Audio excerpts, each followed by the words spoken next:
Marami ang nangangarap na magkaroon ng malaki at matambok na puwet. Ayan, parang panty style lang po siya. Ang iba nga, gumagamit pa ng butt pads o nagpapa-butt enhancement surgeries pa. Kapag malaki kasi, takaw pansin. Sana pinanganak akong yung malaki na matambok kasi attractive eh. Pero be careful what you wish for dahil ang lalaking ito nasobrahan naman daw ang laki ng puwet. Sa tansya niya, nasa 20 kilos na ang bigat nito ngayon. Halos katumbas ng kalahating sakong bigas. Siya si Leonilo at humihingi siya ng saklolo para ang kanyang problema maupuan na. Dahil sa malaking bukol na tumubo sa kanyang likuran, si Leonilo hirap kumilos at maglakad. Dahan-dahan lang din kung siya'y humakbang. Sa tuwing pumaparang araw siya ng masasakyan dito sa Valencia City sa Bukidnon sa Mindanao, malimit siyang lagpasan. Lagi raw siyang inaayawan at tinatanggihan ng mga sasakyan. Kahit walang silang pasahero, ma'am, hindi sila nagpasakay sa akin. Parang iniiwasan nila ako mamimili ng pasahero. Kadalasan hindi sinasakay. Kasi ang issue kasi medyo malaki ang space eh. Yung iba hindi na makaupo. Kung may hihinto naman sa kanya, pahirapan kung sasampa siya ng tricycle.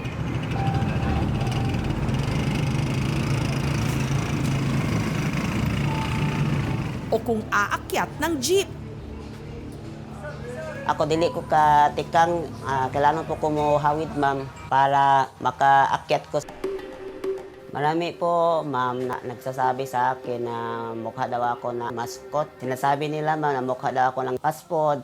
14 anyos pa lang daw si Leonilo nung ang kaliwang pisngi ng kanyang puwet nagsimulang tubuan ng parang maitim na peklat na balat. Noong unang maliit lang siya na itim, then lumaki siya. And then, nagkaroon ng bukol. Sa paglipas ng mga taon, palaki na ito ng palaki. Hindi ko alam kung ano ba ito, bakit lumaki, bakit ba itong lumaki. Parang hindi ko natanggap. Lalo silang lumalaki hanggang ngayon. Kahit anong gawin ko po, sagaba sa aking pang araw-araw na panglihok-lihok. Bakit siya lumalaki hanggang ngayon? Parang hindi ko na kaya po.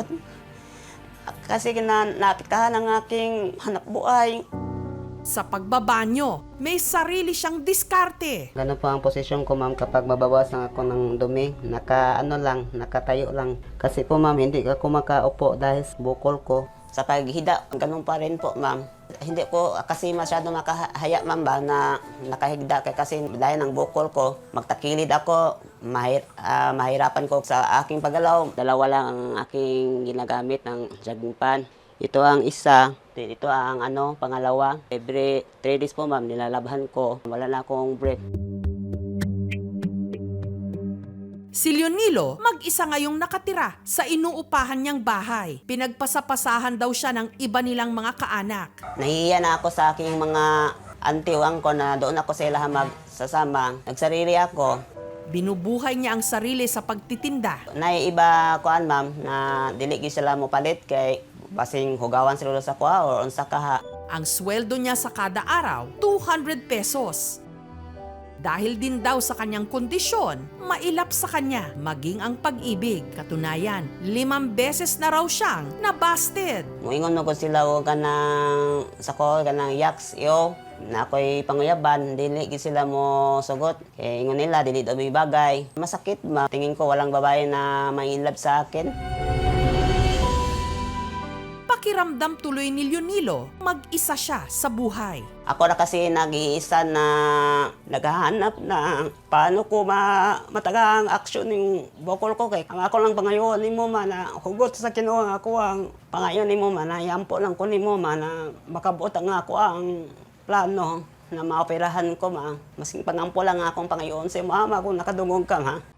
Dito sa Mandaue City sa Cebu nakatira ang ina ni Leonilo, ang 64 anyos na si Lucia. Iniwan kami ng iyang ama kasi mayroon man siyang ibang pamilya. Pumunta ako diri sa Cebu kaya nagtrabaho ko, ma'am. 4 ka tuig na siya niya, nakaasawa na ako ng iba. Pag nana ko yung mga anak nga tulo ka buok, wala na ako makahatag niya kwarta lagi kay wala na ko trabaho, ma'am. Naawa ko niya, ma'am, ay kay ako pa siyang anak, ma'am. Wala man ko'y mahimo kay layo man ko niya. Sakit kayo, ma'am, oy sa dunggahan nga ako ano. Kay wala pa siya amahan, layo pa siya sa ako.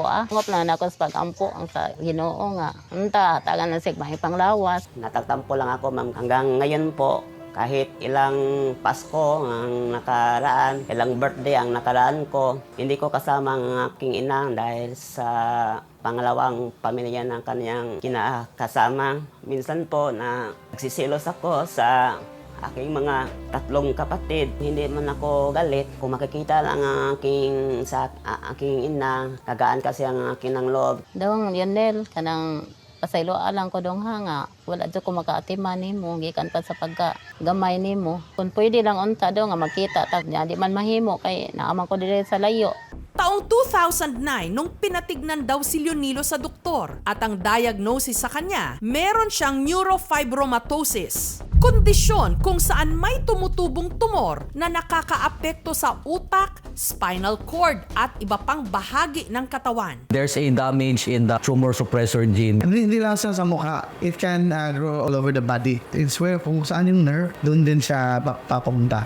Sinubukan daw ng mga doktor na tanggalin ito, pero Sa unang operation, iyahamang na obsibaran na delikado, mo to na wala lagi siya umuusab sa ikaduhang operation, ma'am. si Leonilo ipapa-check up ng aming team makalipas ang mahigit 1 dekada. Ngayon lang daw uli siya matitignan ng doktor. 7 cm. Hindi kasi cancer eh. What is very peculiar is yung talagang meron siyang skin discoloration. Marami siyang mga parang bukol sa skin niya sa extremities. He can name kung ano yung life expectancy niya kasi benign. Kaya lang, may mga distraction kasi malaki yung mga bukol. Kailangan talagang i-remove. Supportive treatment, yung mga symptoms niya, example sa bukol niya, medyo bothering na sa patient, nakakalimit na ng activities niya or painful, yun kailangang tanggalin na. Pero may pag-asa pa nga ba itong matanggal? Yes, personal pa siya. But it will be better if we have the biopsy. We have a high hopes that we can remove the tumor. Isa sa ikinagaan ng bigat na dinadala ni Leonilo ang posibleng malibre siya sa gagastusin niya sa pagpapa-opera. We have a program with the government, a no balance bill for charity patients. Safe naman. Kasi wala naman siya ibang mga comorbidities. Salamat. Pero ako lagi ko mo surrender kay nagit sa akong na nagi-doktor na mo kagin ako. Ang lokal na pamahalaan ng Valencia City nagbigay sa kanya ng bagong pangkabuhayan. Initial pa lang ito. So meron pa mga subsequent na mga orders para mas matugunan yung pangangailangan ng ating brother. Inabutan din siya ng aming programa ng financial assistance. Pinatahian din namin si Leonilo ng customized jogging pants. Maraming salamat na nagkaroon ako ng pangkabuhayan. At para kahit paano mapagaan ang kanyang dinadala, gumawa rin kami ng paraan para muling makita ni Leonilo ang kanyang ina na 6 na taon na pala niyang hindi nakakasama. Kamusta, ma'am?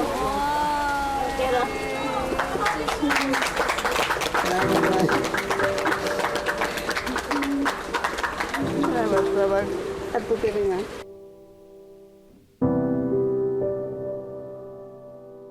Salamat na nakita kita ulit, ma'am. Dito.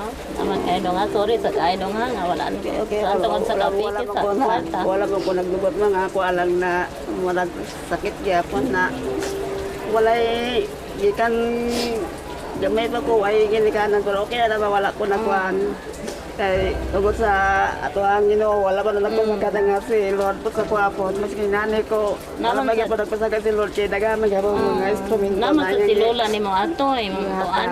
salamat Ang gibinda ni mo. Nagod lagi kay nanabaho sa ko para makasupport sa ko nimo. Una nga Kalagyo ta. Salamat po Daghang salamat nga. Hindi ko po alam na nangyari ito sa aking buhay.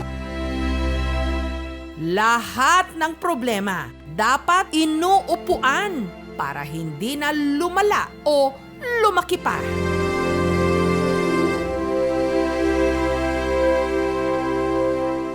Thank you so much mga kapuso. Kung nagustuhan niyo po ang videong ito, subscribe na sa GMA Public Affairs YouTube channel.